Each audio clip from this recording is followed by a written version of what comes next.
بسم اللہ الرحمن الرحیم۔ ناظرین، بڑے بڑے اللہ کے ولی کہتے ہیں کہ عصر کی نماز پڑھنے کے بعد جو شخص بھی قرآن پاک کی یہ سورت 4 بار پڑھ لیتا ہے، فرشتے ہاتھوں میں دولت لیے دوڑے دوڑے اس کے گھر آتے ہیں۔ بسم اللہ الرحمن الرحیم۔ ناظرین، قرآن مجید کی وہ سورت جسے نماز عصر کے بعد پڑھنے سے اللہ اس بندے کو اپنا دوست بنا لیتا ہے، اور یہ سورت وہی پڑھتا ہے جسے اللہ چن لیتا ہے۔ ناظرین، حضور پاک صلی اللہ علیہ وآلہ وسلم نے فرمایا کہ اس سورت کی تلاوت کو ترک نہ کرو، کیونکہ اس کی تلاوت کرنے والے کو اللہ دوست رکھتا ہے اور اپنے پسندیدہ بندوں میں شامل کر لیتا ہے۔ تو جو شخص ہمیشہ اس کی تلاوت کرتا ہے، اللہ قیامت کے دن اس کا نامہ اعمال اس کے دائیں ہاتھ میں دے گا، وہ بغیر حساب کے جنت میں داخل ہوگا، اور آخرت میں اسے اتنا اجر ملے گا کہ وہ راضی ہو جائے گا۔ ناظرین، جیسا کہ آپ جانتے ہیں کہ قرآن کریم اللہ تعالیٰ کا کلام ہے، جو اس نے قیامت تک آنے والے انس و جن کی رہنمائی کے لیے ہمارے آخری نبی حضرت محمد صلی اللہ علیہ وآلہ وسلم پر وحی کے ذریعے نازل فرمایا۔ قرآن کریم اللہ تعالیٰ کی صفت ہے، مخلوق نہیں ہے، اور وہ لوح محفوظ میں ہمیشہ سے ہے۔ اللہ تعالیٰ کے جو فیصلے آسمانوں کے اوپر تحریر میں وہ کسی بھی تبدیلی سے محفوظ ہونے کے ساتھ ساتھ شیاطین کے شر سے بھی محفوظ ہے، اس لیے ان کو لوح محفوظ کہا جاتا ہے۔ اس کی شکل و صورت اور حجم کیا ہے ہم نہیں جانتے، مگر قرآن و حدیث کی روشنی میں ہم اس پر ایمان لائے ہیں۔ قرآن، جس کے معنی ہے پڑھی جانے والی کتاب، دنیا میں سب سے زیادہ پڑھی جانے والی کتاب قرآن کریم ہے، جس کے بغیر سمجھے بھی لاکھوں لوگ ہر وقت تلاوت کرتے رہتے ہیں۔ اللہ تعالیٰ نے متعدد جگہوں پر اپنے کلام پاک کے لیے قرآن کا لفظ استعمال کیا، اور اللہ تعالیٰ نے قرآن کریم کو قیامت تک کے آنے والے انسانوں کی ہدایت کے لیے نازل فرمایا ہے، مگر اللہ تعالیٰ سے ڈرنے والے ہی اس کتاب سے فائدہ اٹھاتے ہیں۔ ماہ رمضان کی ایک بابرکت رات لیلۃ القدر میں اللہ تعالیٰ نے لوح محفوظ پہ آسمان دنیا پر قرآن کریم نازل فرمایا، اور اس کے بعد حسب ضرورت تھوڑا تھوڑا حضور اکرم صلی اللہ علیہ وآلہ وسلم پر نازل ہوتا رہا، اور تقریباً 23 سال کے عرصے میں قرآن کریم مکمل ہوا۔ قرآن کریم کا تدریجی نزول اس وقت شروع ہوا جب آپ صلی اللہ علیہ وآلہ وسلم کی عمر مبارک 40 سال تھی۔ قرآن کریم کی سب سے پہلی جو آیت غار حرا میں اتری وہ سورۃ العلق کی ابتدائی آیات ہے۔ اس پہلی وحی کے نزول کے بعد 3 سال تک وحی کے نزول کا سلسلہ بند رہا۔ 3 سال کے بعد وہی فرشتہ جو غار حرا میں آیا تھا، آپ صلی اللہ علیہ وآلہ وسلم کے پاس آیا اور سورۃ المدثر کی ابتدائی چند آیات آپ پر نازل فرمائی۔ اس کے بعد حضور اکرم صلی اللہ علیہ وآلہ وسلم کی وفات تک وحی کے نزول کا تدریجی سلسلہ جاری رہا۔ غرض تقریباً 23 سال کے عرصے میں قرآن کریم مکمل نازل ہوا۔ تلاوت قرآن ایک بہت ہی عظیم عبادت ہے، پھر وہ قرآن پاک کا پڑھنا ہو یا پڑھانا ہو، سننا ہو یا سنانا ہو، سب ہی ثواب کے کام ہے۔ اور تلاوت قرآن میں سب سے اہم بات یہ ہے کہ بندہ حرف ایک پڑھتا ہے لیکن ثواب اسے 10 نیکیوں کا ملتا ہے۔ چنانچہ نبی رحمۃ اللہ علیہ صلی اللہ علیہ وآلہ وسلم کا فرمان ہے کہ جو شخص کتاب اللہ کا ایک حرف پڑھے گا، اس کو ایک نیکی ملے گی جو 10 کے برابر ہوگی۔ حضور اقدس صلی اللہ علیہ وآلہ وسلم نے فرمایا کہ بندے قرآن کے سوا کسی چیز سے خدا کا اتنا قرب حاصل نہیں کر سکتے جتنا قرآن مجید سے، یعنی تلاوت قرآن سے قرب حاصل کر سکتے ہیں۔ ناظرین، تلاوت قرآن دلوں کو سکون دیتی ہے، اپنے ساتھ ساتھ برکت لاتی ہے، ایمان کی لذت ہے، اللہ تعالیٰ کی خوشنودی حاصل ہوتی ہے۔ قرآن کی تلاوت سارے غموں کو بھلا دیتی ہے، مصیبتیں ٹال دیتی ہے، آخرت میں نجات دلائے گی۔ تلاوت قرآن کرنے والا گویا کہ اپنے رب سے مناجات کر رہا ہے۔ تلاوت قرآن عقل کو بڑھاتی ہے۔ اللہ تعالیٰ اپنے اخلاص کے ساتھ ہم سب کو قرآن پاک کی تلاوت کرنا نصیب فرمائے، آمین یا رب العالمین۔ حضور پاک صلی اللہ علیہ وآلہ وسلم نے فرمایا کہ بے شک دلوں کو زنگ لگ جاتا ہے۔ عرض کی گئی، یا رسول اللہ، ہم اس کی صفائی کس چیز سے کریں؟ ارشاد فرمایا کہ تلاوت قرآن اور موت کو بکثرت یاد کرنے سے۔ قرآن پاک وہ واحد کتاب ہے جس کا پڑھنا، سننا، دیکھنا اور چھونا سامان نجات ہے، ذکر حکیم ہے اور صراط المستقیم ہے۔ اس کے فضائل بے شمار ہیں۔ اس کی تلاوت کا اجر و ثواب بے حد و حساب ملتا ہے۔ قرآن حکیم اللہ تعالیٰ کی نازل کردہ کتاب ہے۔ اس میں پوری انسانیت کے لیے رشد و ہدایت اور کامیابی و کامرانی کا سامان موجود ہے۔ یہ کتاب بندوں کو خالق سے ملاتی ہے، گمراہوں کو صراط المستقیم کا پتہ بتاتی ہے، اجڑے دلوں میں ایمان و یقین کے سبزے اگاتی ہے، قلب و جگر کو تقویٰ اور طہارت کے نور سے منور کرتی ہے، مایوسی میں ڈوبی ہوئی زندگیوں میں امید کی شمع روشن کرتی ہے، روحانی اور جسمانی امراض کا صفایا کرتی ہے، پریشانیوں کو دور کرتی ہے، اور اس کے علاوہ نہ جانے کتنی صفات کی حامل یہ بے نظیر کتاب ہے۔ ناظرین، یوں تو انسانوں کی رشد و ہدایت کے لیے متعدد صحیفے نازل کیے گئے ہیں، جن میں سے بھی بیشتر حوادث کی نظر ہو گئے اور کچھ باقی رہے تو گزرتے وقت کے ساتھ ان میں تحریف و ترمیم ہوتی رہی، حتیٰ کہ وہ اپنی اصل شکل اور صورت سے بالکل منحرف ہو گئے۔ لیکن یہ قرآن کریم کا امتیازی وصف ہے کہ اس کی حفاظت کی ذمہ داری خود اللہ نے لے رکھی ہے، اور اس کی حفاظت کے لیے ایسا وسیع اور عالمگیر نظام قائم فرمایا جس کے نتیجے میں اس کا ایک حرف تو کیا ایک ایک نقطہ بھی تحریف نہ ہو سکا، اور انشاءاللہ تعالیٰ نہ ہو سکے گا۔ اللہ تعالیٰ نے لاکھوں کی تعداد میں حفاظ اور قرآن اور علماء مفسرین پیدا کر دیے، جن کا شب و روز قرآن پڑھنے پڑھانے اور اس کو سمجھنے سمجھانے میں وقت گزرتا ہے۔ وہ ہم تک قرآن کریم سے وابستہ رہتے ہیں اور اس کے علوم و معارف سے فیض یاب ہوتے رہتے ہیں۔ یقیناً ان سے بڑا خوش نصیب اور کامیاب و کامران روئے زمین میں کوئی بھی نہیں ہے، اور ہو بھی کیسے سکتا ہے۔ ان افراد کے مقام اور رتبے تک کسی کی رسائی ہو سکتی ہے جو خدا کے اس نظام کا حصہ ہے جو اس نے حفاظت قرآن کے لیے مقرر کیا ہوا ہے۔ بے شک قرآن کریم دنیا کی تمام کتابوں میں سے بہتر فائق و برتر ہے۔ اس کی صداقت و حقانیت روز روشن کی طرح عیاں ہے۔ اس کی حالت و شیرینی اور اثر آفرینی ایسی ہے کہ لوگ کھینچے چلے آتے ہیں۔ دنیا میں سب سے زیادہ پڑھے جانے کا اعزاز بھی قرآن کریم ہی کو حاصل ہے۔ بے شک یہ کتاب تمام کتابوں سے افضل ہے، جیسا کہ ایک روایت میں ہے کہ اللہ تعالیٰ کے کلام کی فضیلت تمام کلاموں پر ایسی ہے جیسے اللہ تعالیٰ کا مقام تمام مخلوقات کے مقابلے میں، بھلا اللہ کے مقابلے میں اس کی مخلوقات کی کیا حیثیت ہے۔ ٹھیک ہے، اسی طرح قرآن کے آگے دوسری کتابوں کی بھی کوئی حیثیت نہیں۔ قرآن کریم پڑھنے کی بہت سی فضیلتیں احادیث میں بیان کی گئی ہے، جن میں ایک مشہور روایت یہ ہے کہ حضرت عثمان رضی اللہ تعالیٰ عنہ نے فرمایا، تم میں سے بہترین شخص وہ ہے جو قرآن سیکھے اور سکھائے۔ رسول اللہ صلی اللہ علیہ وآلہ وسلم کا یہ خطاب تمام بنی نوع آدم سے متعلق ہے کہ تمام انسانوں میں بہتر و افضل ترین شخص وہ ہے جو ان دو صفات کا حامل ہو، اول یہ کہ قرآن پڑھتا ہو، اور دوم یہ کہ دوسروں کو قرآن کی تعلیم دیتا ہو۔ اب ظاہر ہے کہ قرآن کریم میں جو علوم ہیں وہ تمام علوم میں سے افضل و اشرف ہیں، لہٰذا افضل ترین علوم میں مشغول ہونے والا انسان بھی تمام انسانوں سے افضل ہوگا۔ حضرت ابو ہریرہ رضی اللہ تعالیٰ عنہ سے روایت کرتے ہیں کہ نبی علیہ الصلوۃ والسلام نے فرمایا، اللہ تعالیٰ کو کسی چیز کو ایسے پیار اور محبت سے نہیں سنتا جتنا کہ وہ اس کی آواز کو جو شخص الہانی کے ساتھ قرآن پڑھے۔ حضرت عائشہ رضی اللہ تعالیٰ عنہ فرماتی ہیں کہ حضور علیہ الصلوۃ والسلام نے فرمایا، جو آدمی قرآن مجید میں ماہر ہو وہ ان فرشتوں کے ساتھ ہے جو معزز اور بزرگی والے ہیں، اور جو قرآن مجید اٹک اٹک کر پڑھتا ہے اور اسے پڑھنے میں دشواری پیش آتی ہے تو اس کے لیے دوہرا اجر ہے۔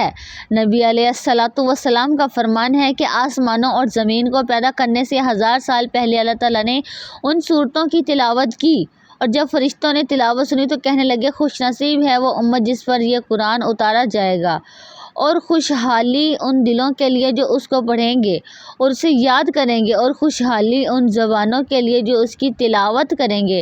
ایک حدیث میں ہے کہ جو شخص اس سورت کو صرف اللہ تعالیٰ کی رضا کے واسطے پڑھے گا تو اس کے پہلے والے سب گناہ معاف فرما دیے جاتے ہیں۔ بس اس سورت کو اپنے مردوں پر لازمی پڑھا کرو، کم از کم دن میں 1 مرتبہ اس کو لازمی پڑھیں، کیونکہ جو اس سورت کی تلاوت کرتا ہے اللہ اسے پسند کرتا ہے اور اس کو ولی بنا دیتا ہے۔ تو آپ بھی اس سورت سے دوستی کر لیں، اللہ کی رضا کے لیے صرف 4 مرتبہ روزانہ عصر کی نماز کے بعد پڑھ لیں۔ اللہ آپ سے اتنا خوش ہوگا کہ آپ کی زندگی کی تمام پریشانیاں انشاءاللہ تعالیٰ ختم ہو جائیں گی۔ آپ جیسا چاہیں گے ویسا ہی ہوگا۔ قرآن مجید اللہ کا کلام اور رب کی آخری آسمانی کتاب ہے۔ پورا قرآن خیر و بھلائی اور رحمت و برکت اور شفا کا سرچشمہ ہے۔ اس پر ایمان لانا، تلاوت کرنا، آیات میں تدبر کرنا، اس پر عمل کرنا اور شفا کے لیے قرآنی آیات پڑھ کر دم کرنا اور پوری زندگی اس کے مطابق گزارنا، یہ قرآن کا حق ہے۔ البتہ رسول اکرم صلی اللہ علیہ وآلہ وسلم نے کچھ صورتوں اور آیتوں کی خصوصی فضیلت بیان فرمائی ہے اور انہی میں سے ایک سورۃ الملک ہے۔ سورۃ الملک کی 3 فضیلتیں صحیح احادیث میں موجود ہیں۔ پیارے آقا صلی اللہ علیہ وآلہ وسلم اس سورۃ مبارک کی تلاوت کیے بغیر نہیں سوتے تھے۔ یہ سورہ مبارک اپنے پڑھنے والے کے لیے شفاعت کرے گی یہاں تک کہ اسے معاف کر دیا جائے گا۔ نبی رحمۃ اللہ علیہ صلی اللہ علیہ وآلہ وسلم نے فرمایا کہ قرآن میں ایک سورت ہے جس میں 30 آیتیں ہیں اور وہ اپنے پڑھنے والے کے لیے اللہ تعالیٰ سے سفارش کرے گی حتیٰ کہ اس کی مغفرت کر دی جائے گی۔ سورۃ الملک قبر کے عذاب سے بچانے والی ہے۔ اس سورت کا ساتھ قبر کے عذاب سے محفوظ رہے گا۔ پیارے آقا صلی اللہ علیہ وآلہ وسلم نے فرمایا کہ سورۃ الملک قبر کے عذاب کو روکنے والی ہے۔ اس سورت کو سونے سے پہلے پڑھنے کی تلقین ہے، چونکہ نیند موت کی طرح ہے، بلکہ اللہ کے رسول اللہ صلی اللہ علیہ وآلہ وسلم نے سونے کی دعا میں نیند کو موت قرار دیا ہے اور نبی اکرم صلی اللہ علیہ وآلہ وسلم کا سونے کے وقت پڑھنے کے لیے انتخاب کرنے کی وجہ سے آخرت میں اس کے خصوصی فوائد ہیں، جیسا کہ دوسری اور تیسری فضیلت سے واضح ہے کہ یہ سورت عذاب قبر سے حفاظت کا ذریعہ ہے اور آخرت میں مضبوط شفاعت کی شکل میں نجات کا سبب بنے گی۔ گویا اس سورت کا اہتمام کرنے والا آخرت میں انشاءاللہ تعالیٰ کامیاب ہو جائے گا۔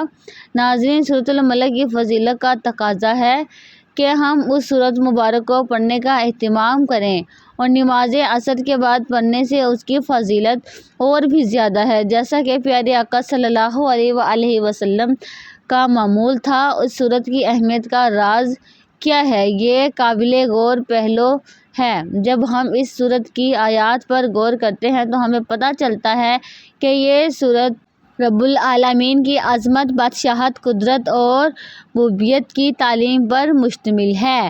اس سے بندے کے دل میں خالق و مالک کا خوف اور اللہ کی تعظیم پیدا ہوتی ہے۔ اسی سورت مبارک میں اللہ نے تنہائی میں خوف الہی کے فوائد کا ذکر کرتے ہوئے فرمایا کہ بے شک جو لوگ اپنے پروردگار سے غائبانہ طور پر ڈرتے رہتے ہیں ان کے لیے بخشش ہے اور بڑا اجر و ثواب ہے۔ ناظرین، اللہ کا خوف و خشیت سے بڑی عظیم عبادت ہے اور اس عبادت کا نعیم اللہ کی جنت ہے۔ سورۃ الملک زندگی کا مقصد خالق کائنات کی تعظیم اور رب العالمین کی محبت سکھاتی ہے۔ رب عزیز کی قوت و طاقت کا درس دیتی ہے، رب سے بغاوت اور کفر کے برے انجام سے ڈراتی ہے اور بندگی کرنے والوں کے لیے سعادت عثمان کی بشارت سناتی ہے۔ اللہ تعالیٰ نے پہلے ہی آیت میں فرمایا کہ بادشاہت کا مالک وہی اللہ ہے جس کی خیر و برکت کی کوئی انتہا نہیں ہے اور وہ ہر چیز پر مکمل قدرت رکھنے والا ہے۔ اس کے بعد اللہ تعالیٰ نے اپنی بادشاہت اور عظیم قدرت کے دلائل بیان فرمائے ہیں۔ موت اور زندگی کا خالق بھی اللہ ہے اور اس زندگی کا مقصد آزمائش اور امتحان ہے کہ کون سب سے بہترین عمل کرنے والا ہے۔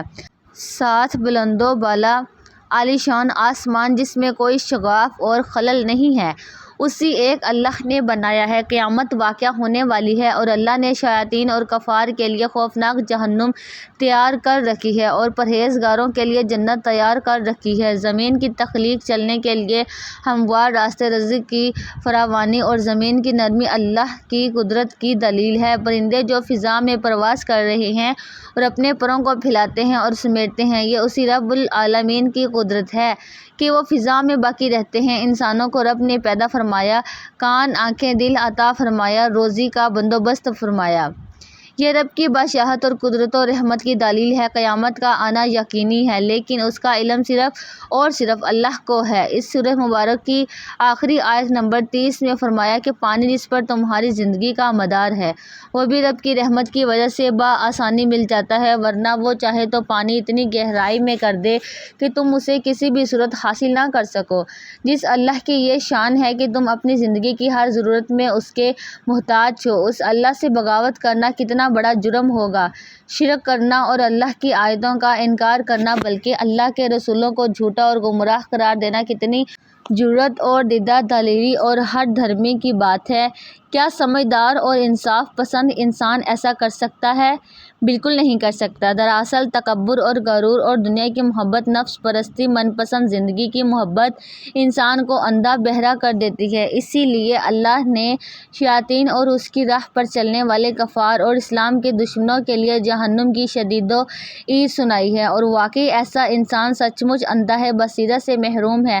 اللہ تعالیٰ نے ایسے لوگوں کو منہ کے بل چلنے والے قرار دیا ہے جسے اپنی راہ دکھائی ہی نہیں دے رہی۔ یہ بات آیت نمبر 22 میں موجود ہے۔ اہل ایمان کے لیے اس سورہ مبارکہ میں اہم پیغام پوشیدہ ہے جو سمجھ کر ہر روز تلاوت کرے گا اور غور و فکر کرے گا وہ اس کے اثرات اپنی زندگی میں ضرور محسوس کرے گا۔ چند اہم پیغامات درج ذیل ہیں۔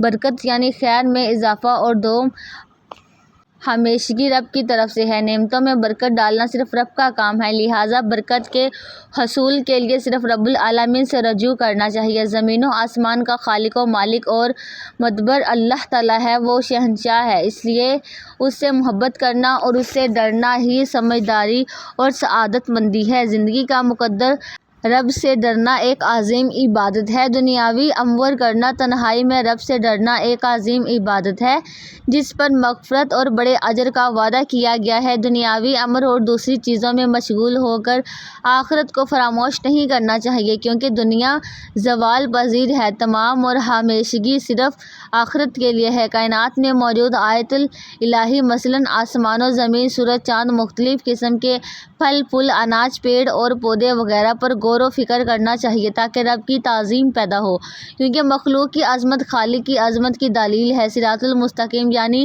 اسلام پر چلنے والا رب العالمین کی نظر میں قابل تعریف ہے اور اس کی بصیرت اور بصارت کی گواہی رب نے خود دی ہے۔ اللہ نے ہمیں پیدا کیا، کان، آنکھیں، دل عطا فرمایا تاکہ ہم شکر ادا کریں۔ ہر نعمت کا تقاضا ہے کہ ہم اپنے رب کا شکر ادا کریں۔ ایمان اور توکل علی اللہ ہدایت کی پہچان ہے۔ اہل ایمان کا سب سے مضبوط وصف اور سہارا ہے، اس کے برعکس شرک اور رب سے دوری کھلی گمراہی ہے۔ قیامت کا علم صرف اللہ کو ہے، یہ اللہ کے وسیع علم کی دلیل ہے، بلکہ اللہ تعالیٰ سینے کے پوشیدہ خیالات کو بھی جانتا ہے۔ ناظرین، یہ سورت اہل ایمان کو بندگی کے آداب سکھاتی ہے، اور ایمان، عمل صالح، خشیت الہی، آخرت اور جنت و جہنم پر ایمان، رب کی شکر گزاری، غور و فکر، استقامت علی الدین، توکل اللہ اور رب العالمین سے ہمیشہ ڈرنے اور محبت کرنے کی تعلیم دیتی ہے۔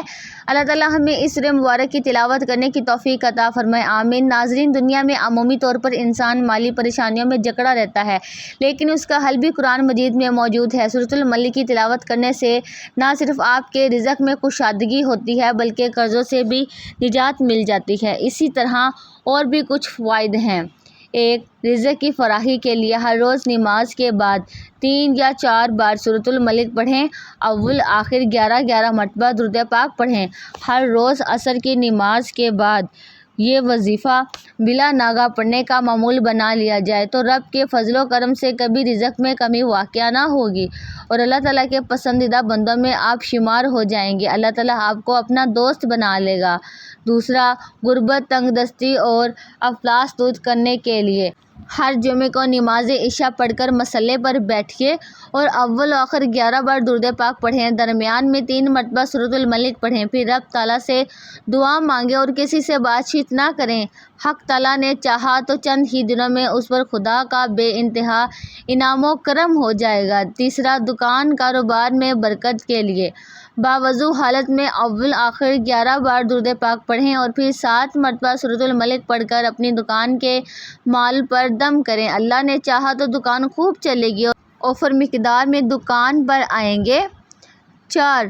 قرض سے نجات کے لیے جس کسی پر بہت زیادہ قرض واجب علادہ ہو اور وہ قرض ادا کرنے کی طاقت نہ رکھتا ہو تو اسے چاہیے کہ وہ ہر نماز کے بعد اول آخر 11 مرتبہ درود پاک پڑھے، پھر 1 مرتبہ سورۃ الملک پڑھے۔ اللہ تعالیٰ نے چاہا تو غیب سے قرض کی ادائیگی کا سامان پیدا ہو جائے گا اور پریشانی جاتی رہے گی۔